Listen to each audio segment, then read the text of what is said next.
மாமல்லபுரம் ஒரு சூப்பரான சுற்றுலா ஸ்பாட்னு எல்லாருக்கும் தெரியும். தினமும் தமிழ்நாட்டின் பல மாவட்டங்களிலிருந்தும் மற்ற மாநிலங்களிலிருந்தும் வெளிநாடுகளிலிருந்தும் நிறைய பேர் இங்க வந்து பழமையான சின்னங்களை பார்த்து ரசிச்சு போறாங்க.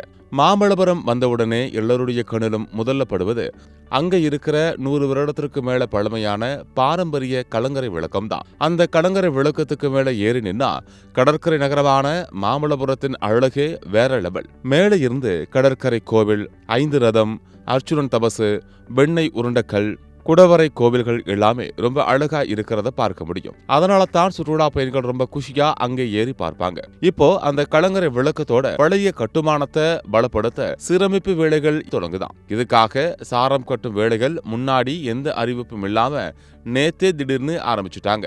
அதனால் அதை பார்க்க வந்த சுற்றுலா பயணிகளை மத்திய கப்பல் போக்குவரத்து துறை அதிகாரிகள் உள்ளே அனுமதிக்கல. இந்த பராமரிப்பு வேலைகள் 2 வாரங்கள் நடக்கும்னு சொல்றாங்க.